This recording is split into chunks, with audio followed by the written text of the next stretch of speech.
जैसे ही मैच शुरू होता है, कॉर्inthians का प्लेयर टीटी बॉल के साथ मूव करता है। वो साओ पाउलो की टाइट डिफेंस देखता है जहां होयांग मिड में होता है। उसे पता होता है कि वो बॉल को ड्रिबल करके आगे नहीं ले जा सकता, इसलिए वो बॉल अपने राइट साइड वाले प्लेयर को पास करता है, जो लॉब पास करता है, यानी बॉल को ऊपर से किक करके मिडफील्डर्स और होयांग के ऊपर से आगे भेज देता है। टीटी बॉल को फॉलो करता है, उसे रिसीव करता है, दो साओ पाउलो प्लेयर्स को डॉज करता है और बॉल पातो को पास करता है। जैसे ही पातो को बॉल मिलती है, वो अपनी स्किल और जबरदस्त स्पीड का यूज करके कैशमीरो और दो और डिफेंडर्स को एक झटके में पार कर जाता है। डिफेंडर्स चौंक जाते हैं, वो कहते हैं ये तो बहुत तेज है, एकदम रॉकेट की तरह। कैशमीरो कहता है उसके पीछे लगो, लेकिन सब बेकार होता है। पातो की स्प्रिंट के सामने वो सब फीके पड़ जाते हैं। जैसे ही पातो गोलकीपर तक पहुंचता है, वो अपना ट्रेडमार्क मूव करता है, नटमेग, यानी सामने वाले प्लेयर की टांगों के बीच से बॉल पास करना। नटमेग फुटबॉल में सामने वाले को हराने का सबसे ह्यूमिलिएटिंग तरीका माना जाता है और ऐसे पातो कॉर्inthians के लिए गोल स्कोर करता है। कॉर्inthians के प्लेयर जश्न मनाते हैं और साओ पाउलो के प्लेयर्स खुद को शर्मिंदा महसूस करते हैं। कैशमीरो कहता है हमने पातो को रोकने के लिए दिन रात प्रैक्टिस की थी,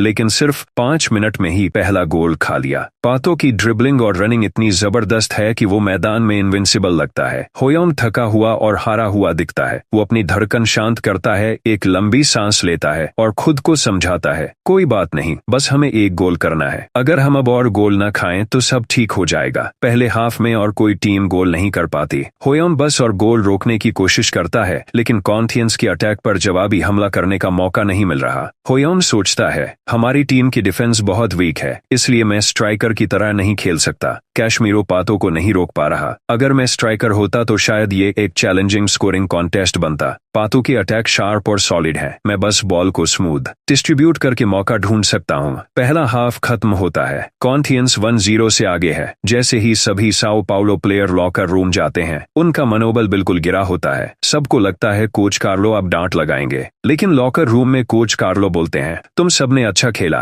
प्लेयर्स शॉक हो जाते हैं ये सुनकर। कोच कहते हैं पहले कॉर्inthians से हुए मैच को याद करो जहां पातो ने हैट्रिक मारी थी, लेकिन आज हम पासिंग और पोसेशन में आगे थे। इसका मतलब हमने गेम को कंट्रोल किया। ये प्रूफ है कि हमारी बॉल डिस्ट्रीब्यूशन ट्रेनिंग काम कर रही है। कैशमीरो कहता है लेकिन हम पातो को नहीं रोक पा रहे, जबकि हमने बहुत ट्रेनिंग की है। कार्लो जवाब देते हैं कॉर्inthians ने भी फाइनल तक पहुंचने के लिए पूरी मेहनत की होगी। कोई भी मेहनत कर सकता है, लेकिन जो मैच में मेहनत का पूरा प्रदर्शन करे वही जीतता है। तो सिर्फ उसे गोल पर मत अटको, मजे लो, तभी तुम अपना बेस्ट दिखा पाओगे। ये सुनते ही होयांग के अंदर कुछ क्लिक होता है और वो स्माइल करता है। कार्लो कहते हैं मैंने कोई जोक मारा क्या, हंस क्यों रहे हो? होयांग कहता है मैं फुटबॉल को एंजॉय करने वाला हूँ, मैं बस उन्हें दिखाना चाहता हूँ कि मैंने कितनी मेहनत की है। मैदान में कॉर्inthians फिर से अटैक करने की कोशिश करते हैं। होयांग कैशमीरो के पास आता है और कहता है चीयर अप, मैं तुम्हें पूरा सपोर्ट करूंगा। कैशमीरो मुस्कुराता है ओके। टीटी सोचता है तुम कुछ भी कर लो, कोई फर्क नहीं पड़ेगा। वो पातो से आंखों में इशारा करता है और बॉल पास करता है, लेकिन तभी होयांग अचानक बॉल छीन लेता है, सोचते हुए कि एक ही चाल बार बार काम नहीं करेगी। टीटी और पातो दोनों गुस्से में आ जाते हैं। होयांग 4 प्लेयर्स को ड्रिबलिंग और स्प्रिंट से पार करता है और सोचता है मुझे लग रहा है हम ये जीत सकते हैं। गोल नहीं होता, लेकिन अब मोमेंटम साओ पाउलो की तरफ आ जाता है। पातो सोचता है दूसरे हाफ की शुरुआत से ही होयांग की मूवमेंट्स बदल गई हैं। उसने टीटी की पासिंग को प्रेडिक्ट किया और बॉल चुरा ली। पातो टीटी को बुलाता है और कहता है अब ये प्लान काम नहीं करेगा, हमें स्ट्रेटेजी बदलनी होगी। अब वो दोनों 1 टॉप से 2 टॉप फॉर्मेशन में आ जाते हैं, यानी अब टीटी और पातो दोनों फॉरवर्ड की पोजीशन पर खेलने लगते हैं। जैसे ही पातो होयांग को देखता है, वो मुस्कुराता है और उसके पास से निकलते हुए कहता है हट जा बच्चे। होयांग चुप रह जाता है और ये सुनकर थोड़ा चिढ़ जाता है। कार्लो कहता है अगर कॉर्inthians ने अपनी अटैक स्ट्रेटेजी बदल दी है तो हमें भी अपनी स्ट्रेटेजी बदलनी होगी। हम बॉल का कब्जा छोड़ देंगे, बदले में हम अपना स्टेमिना बचाएंगे और एक काउंटर अटैक पर पूरा जोर लगा देंगे। कार्लो की स्ट्रेटेजी सरल है, वो कॉर्inthians के फॉरवर्ड खिलाड़ियों को अंदर बुलाकर उनसे बॉल छीन लेंगे और फिर सब कुछ एक काउंटर अटैक में लगा देंगे। और वैसा ही हुआ। पातो उस चाल में फंस जाता है और साओ पाउलो के एंड में गहराई तक चला जाता है। वो बॉल को कैशमीरो के बीच से ड्रिबल करता है और जैसे ही गोल करने वाला होता है, होयांग उसे टैकल करता है और बॉल छीन लेता है। पातो होयांग को कोसता है। होयांग जोर से चिल्लाता है और सबको आगे दौड़ने को कहता है। साओ पाउलो अपना पूरा जोर उस जवाबी हमले में लगा देती है। सभी खिलाड़ी अटैक में शामिल हो जाते हैं। होयांग बॉल ड्रिबल करता है और विरोधियों के बीच से निकलता है। वो सामने सभी खिलाड़ियों की पोजीशन देखता है और सोचता है कि वहां पास कट जाने का खतरा ज्यादा है। डगलस को पास देना भी बेकार है, क्योंकि 2 कॉर्inthians के खिलाड़ी उसे मार अटैक कर रहे हैं। इसके अलावा विरोधी डिफेंडर्स पहले ही अपनी पोजीशन ले चुके हैं। वो सोचता है इस प्ले में मैं आमतौर पर साइड में पास करता और लिंकिंग प्ले बनाता, लेकिन तभी वो अचानक सामने वाले खिलाड़ी को नटमेग कर देता है, जैसे पातो ने अपना पहला गोल किया था। अब विरोधी को पार करते ही सामने का रास्ता खुल जाता है। वो सोचता है लगभग 20 मीटर या उससे ज्यादा दूरी है, लेकिन मुझे मिड रेंज शॉट लेने का कॉन्फिडेंस है क्योंकि मैंने इसे बहुत प्रैक्टिस किया है ट्रेनिंग ग्राउंड पर। वो 6 स्टेप्स लेता है जैसे प्रैक्टिस के दौरान लेता था और बॉल को किक करता है और गोल कर देता है। कॉर्थियंस हैरान रह जाते हैं जब साओ पाउलो 1-1 से बराबरी कर लेता है। होयोंग और टीम के सदस्य गोल का जश्न मनाते हैं। पातो अब गेम को तेज करने की कोशिश करता है। वो सोचता है हमारा टाइम खत्म हो रहा है, मुझे ये गेम जीतना है। पातो मिडफील्ड और डिफेंस को तोड़ता है, लेकिन कैशमिरो उसे जोर से टक्कर मारता है और रेड कार्ड पा जाता है। कैशमिरो को फील्ड से बाहर भेज दिया जाता है। पातो सोचता है ये लड़का रेड कार्ड के लिए पहले से तैयार होकर आया था डिफेंड करने, ये किसी भी हालत में गोल नहीं होने देना चाहते। लेकिन जैसे ही वो ये सोच रहा होता है, होयोंग उससे बॉल छीन लेता है। दोनों के बीच ड्रिबल बैटल होती है, लेकिन होयोंग उसे पार कर देता है और तेजी से विरोधियों के गोल की तरफ बढ़ता है। समय लगभग खत्म हो चुका है। होयोंग सोचता है अब पीछे हटने का कोई रास्ता नहीं, अगर ये अटैक फेल हुआ तो सब खत्म। वो डगलस को देखता है जो स्कोरिंग पोजीशन में है, लेकिन वो खुद शॉट लेने का फैसला करता है। बॉल गोल के ऊपर पोल से टकराकर वापस आ जाती है। होयोंग का चेहरा निराश हो जाता है मौका गंवाने पर, लेकिन कोच कार्लो चिल्लाते हैं बॉल अभी खेल में है। हम देखते हैं कि डगलस गोल के सामने है। वो तेज स्लाइड में बॉल को किक करता है और गोल कर देता है। साओ पाउलो एफसी आखिरकार 2-1 से कॉर्थियंस से आगे निकल जाता है। समय खत्म होता है और साओ पाउलो एफसी विजेता बन जाता है। वे जीत का जश्न मनाते हैं और चैंपियंस ट्रॉफी जीतते हैं। जश्न के दौरान होयोंग की आंखों के सामने सारी पुरानी यादें ताजा हो जाती हैं। वो सोचता है कौन सोच सकता था कि एक विदेशी एशियन लड़का ऐसा कमाल करेगा। वो भावुक होता है और उस पल को एंजॉय करने का सोचता है।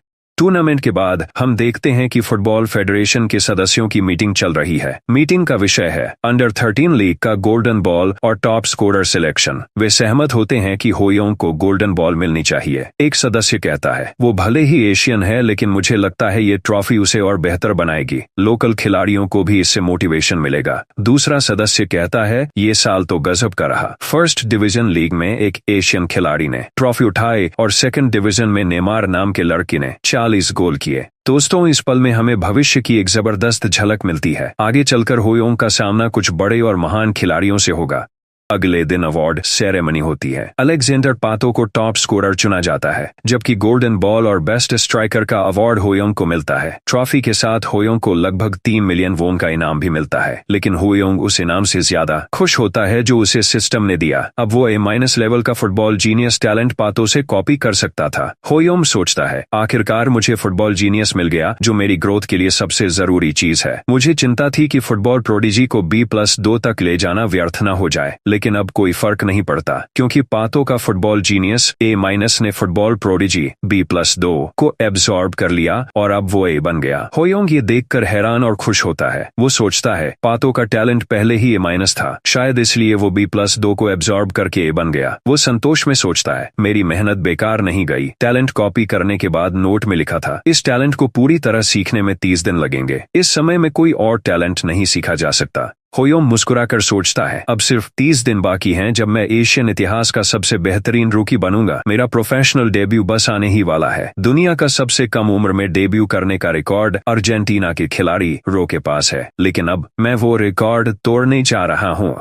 होयोंग प्री सीजन के लिए तैयार हो जाता है और सोचता है कि यह प्री सीजन शायद रेगुलर सीजन से भी ज्यादा व्यस्त रहने वाला है। फिर होयोंग दक्षिण कोरिया लौटता है, अपने क्लब का आभार मानते हुए जिसने उसे टीम की जीत में योगदान के लिए फ्री प्लेन टिकट दिया। वह अपने मम्मी, पापा और छोटे भाई से मिलता है जो उसे देखकर बहुत खुश होते हैं। पापा होयोंग को देखकर भावुक हो जाते हैं। वह उसे गले लगाते हैं और उनकी आंखों से आंसू बहने लगते हैं कि होयोंग कितना बड़ा हो गया है। होयोंग अपने छोटे भाई को देखकर हैरान रह जाता है जो अब चलने लगा है और उसका नाम भी पुकार सकता है। वह अपने छोटे भाई को उठाकर गले लगाता है और कहता है आज मैं अपने भाई के साथ सोऊंगा। वह कहता है जब तुम एलिमेंट्री स्कूल जाओगे तब तुम्हारा भाई एक मशहूर टीम में खेलेगा। सब लोग चौंक जाएंगे बताएंगे कि तुम्हारा भाई फेमस फुटबॉलर्स का दोस्त है। तब माँ प्यार से कहती हैं, तुमने बहुत मेहनत की बेटा, हमें तुम पर बहुत गर्व है। यह सुनकर दोनों भाइयों के चेहरे पर सबसे प्यारी मुस्कान आ जाती है। घर पर होममेड खाना खाते हुए होयोम सोचता है कि आज का दिन मेरी जिंदगी का सबसे अच्छा दिन है। उसने पूरा होममेड खाना खाया जिसे वो बहुत मिस कर रहा था। अपने भाई के साथ खेला और एक इंटरव्यू रिक्वेस्ट भी मिली। सबसे ऊपर उसके फैन क्लब के मेंबर्स जो पहले 1000 थे अब 20,000 से ज्यादा हो चुके हैं। वह फिर एक चैट देखता है जिसमें एक इंसान जिसका नाम पावर टाइप है कहता है कि होयोम को अंडर 14 में प्रमोट किया जा सकता है। वह यह कमेंट देखकर कंफ्यूज हो जाता है और पहचान लेता है कि ये वही इंसान है जो पहले उसके खिलाफ था और अब उसका सबसे बड़ा फैन बन गया है। उसके मम्मी पापा पूछते हैं, तुम्हारा बैग इतना भारी क्यों है? वह जवाब देता है, बैग में वे सब चीजें हैं जो मुझे मिली हैं, ट्रॉफी, इनाम, ट्रैवल अलाउंस, परफॉर्मेंस बोनस और इंसेंटिव बोनस, कुल मिलाकर 5 मिलियन वॉन। वह बड़ी मुस्कान के साथ वह पैसा अपने माता पिता को दे देता है। उसके माता पिता खुशी से उसे गले लगाते हैं और कहते हैं, थैंक यू बेटा।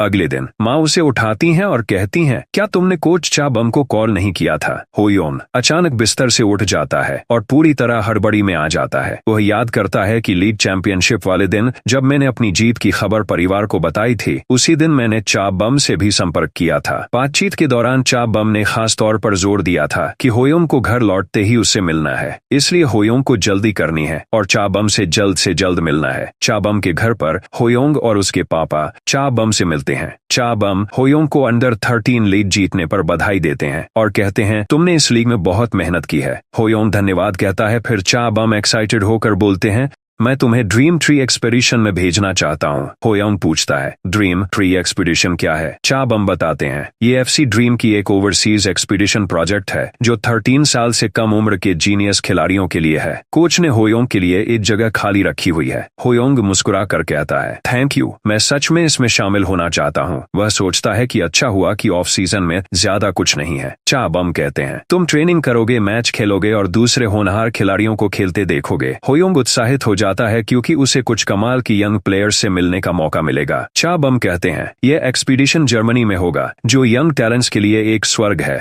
कुछ दिनों बाद ड्रीम ट्री एक्सपीडिशन एयरपोर्ट से रवाना होता है। दरअसल यह एक 30 दिन का प्रोजेक्ट है जिसमें टीम 2 फ्रेंडली मैचेस खेलेगी और फिर 4 कॉन्टिनेंट्स यूथ टूर्नामेंट्स में भाग लेगी। टोटल 14 पार्टिसिपेंट्स इस एक्सपीडिशन में शामिल है। होयोंग अकेला ऐसा खिलाड़ी था जो पहले ब्राजील में खेला था, इसलिए फ्लाइट में रिपोर्टर्स ने उससे ढेरों सवाल किए। 11 घंटे बाद वे फ्रैंकफर्ट एयरपोर्ट जर्मनी पहुंचते हैं। वहां से वे खेल के मैदानों की ओर जाते हैं और ट्रेनिंग फैसिलिटी का इंस्पेक्शन शुरू करते हैं। होयोंग सोचता है कि यह वाकई एक फुटबॉल पावर हाउस है। वह अच्छे से मेंटेन की गई फैसिलिटीज को देखता है और सोचता है, क्या ये लोग टर्मिनेटर बनाने की कोशिश कर रहे हैं? उसे कुछ फेमस जर्मन प्लेयर्स याद आते हैं और वह सोचता है कि काश उनमें से किसी एक से मिल पाऊं। तभी अचानक एक बॉल उसे टकरा जाती है और वह अपने जोन आउट हुए दिमाग से वापस रियलिटी में आ जाता है। वह मुड़ता है तो देखता है कि चैड खड़ा है और उसे देख रहा है। दोनों एक दूसरे को अभिवादन करते हैं। होयोंग सोचता है कि सिर्फ 1 साल में चैड कितना बदल गया है। जरूर वह ला लीगा के किसी प्रेस्टिजियस क्लब में ट्रांसफर हो गया होगा। ला लीगा में सरवाइव करना बहुत मुश्किल होता है। चैड होयोंग के सिर पर हाथ फेरते हुए कहता है, तुम इतने बड़े हो गए कि मैं तुम्हें पहचान भी नहीं पाया। होयोंग जवाब देता है, शायद इसलिए क्योंकि मैं ब्राजील में था। होयोंग चैड को धन्यवाद देता है कि उसने उसके साथ प्रैक्टिस की।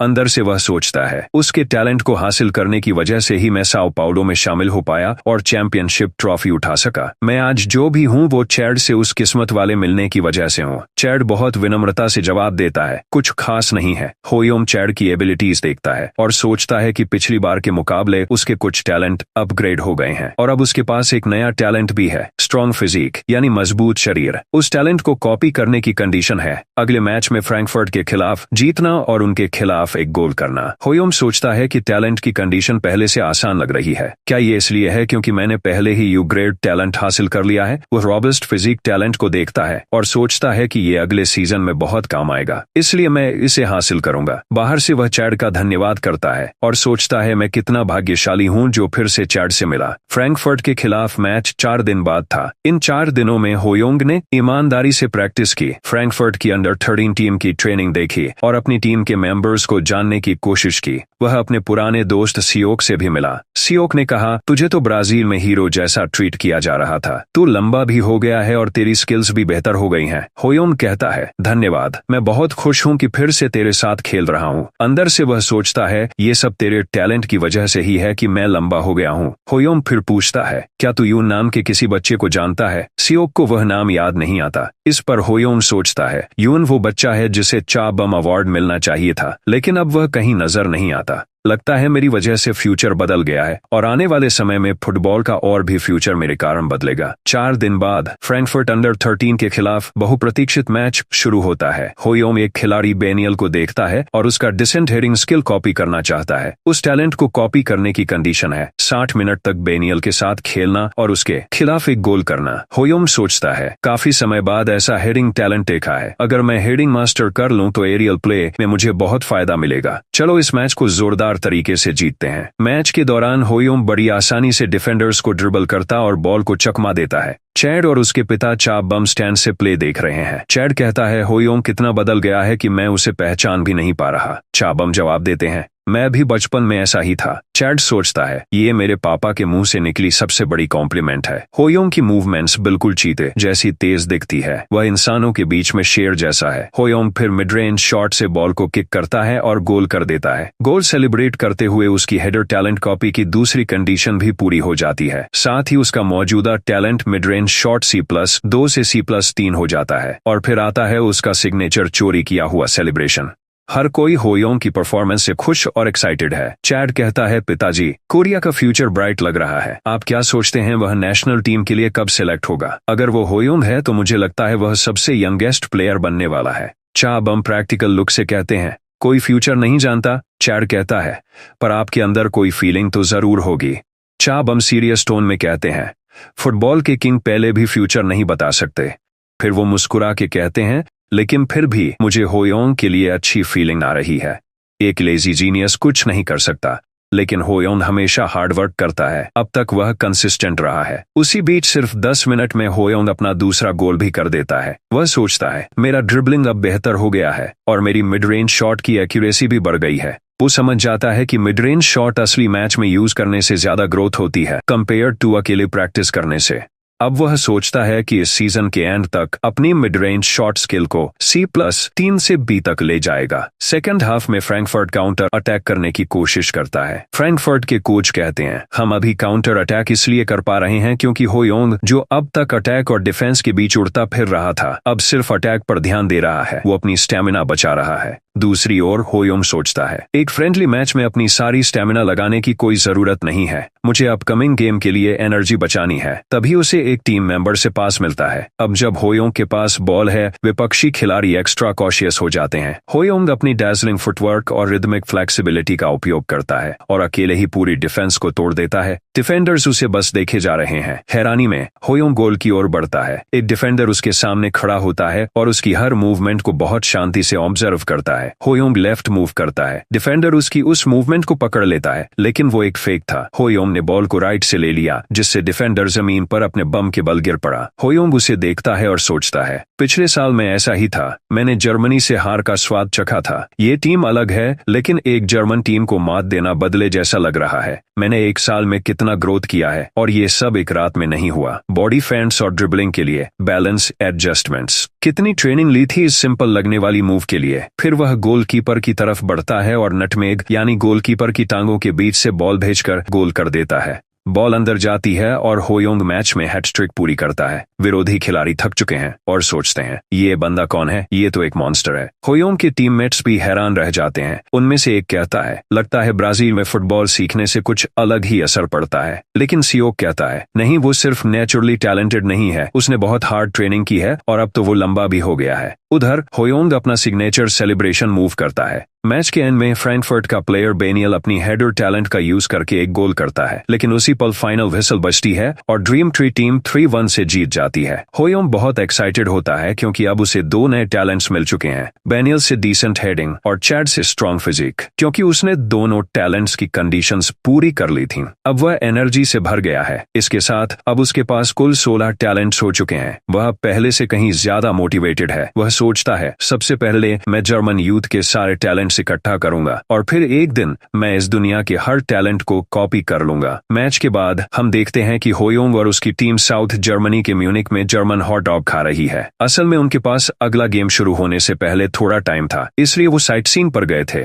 टीम अब म्यूजियम जाने का डिसाइड करती है, लेकिन होयोंग मना कर देता है। वह कहता है मैं डॉर्म वापस जा रहा हूँ, थोड़ा थका हुआ हूँ। अंदर से वह सोचता है म्यूजियम जाने से अच्छा है कि मैं कोच चा बम से जाकर बात करूं। अब सीन बदलता है एक ट्रेनिंग फैसिलिटी में, जहां एक बहुत ही प्रोमिसिंग यंग टैलेंट माइकल बलाक को यह सुनकर बहुत एक्साइटमेंट होती है कि चा बम अभी जर्मनी में है। वहीं उसका टीममेट बास्टियन श्वाइनस्टाइगर सोचता है क्या चा बम वाकई इतने ग्रेट प्लेयर है। वैसे रियल लाइफ में माइकल और बास्टियन दोनों जर्मनी के मिडफील्डर्स रह चुके हैं और चा बम भी एक रियल कोरियन फुटबॉलर है। कहानी में वापस माइकल पूरी तरह से चा बम के फैन बने हुए हैं। वह बास्टियन से कहता है वो एक लेजेंडरी प्लेयर है, हो सकता है तुम न जानते हो क्योंकि तुम छोटे हो, लेकिन मैंने चा बम के मैचेस देखकर ही फुटबॉल खेलना सीखा है। वह जल्दी में निकलता है और कहता है हमारी उनसे आज मिलने की प्लानिंग थी। बास्टियन उसे जाते हुए देख थोड़ा सरप्राइज हो जाता है कि माइकल जैसे प्लेयर भी किसी के इतने बड़े फैन हो सकते हैं। माइकल उस लोकेशन पर पहुंचता है जहां चा बम से मीटिंग तय थी, लेकिन वहां वो देखता है कि एक किड भी चा बम का इंतजार कर रहा है और वो कोई और नहीं बल्कि होयोंग है। माइकल उसे बुलाता है और जैसे ही होयोंग पीछे मुड़ता है वह पूरी तरह शॉक्ड रह जाता है। वह सोचता है मैं यकीन नहीं कर पा रहा कि मेरे सामने वही स्टार प्लेयर खड़ा है जिसे पूरी दुनिया प्यार करती है। वह तुरंत माइकल की टैलेंट लिस्ट देखता है और दंग रह जाता है। उसके पास इतने सारे टैलेंट्स हैं, वो भी अनराइवल्ड लेवल के। वह देखता है एक नया लेवल टी जो उसके मिडफील्ड कमांडर टैलेंट के पास लिस्टेड है। सबसे कम टैलेंट लेवल जो उसकी लिस्ट में दिख रहा है A- है, लेकिन वहां एक सी मोर ऑप्शन भी है जिसमें और भी बहुत सारे टैलेंट्स छुपे हुए हैं। होयोंग सोचता है ये तो बाकी सारे यूथ प्लेयर से बिल्कुल अलग है, मैंने गिने। इसके पास लगभग 30 टैलेंट्स है, लेकिन अब कॉपी करने के लिए कंडीशंस आसान नहीं है। कई टैलेंट्स के लिए बहुत स्ट्रिक्ट कंडीशंस है। एस लेवल टैलेंट जो कि एक टाइटल टैलेंट होता है, उसे कॉपी करने के लिए कम से कम 18 साल की उम्र होनी चाहिए और एस लेवल टैलेंट सिर्फ हिडन कंडीशंस और कई सख्त शर्तों को पूरा करने के बाद ही मिल सकते हैं। होयोंग सोचता है मैं ये मौका बिल्कुल नहीं गंवा सकता। अब तक जितने भी प्लेयर्स मैंने देखे हैं माइकल सबसे ज्यादा डिसायरेबल है।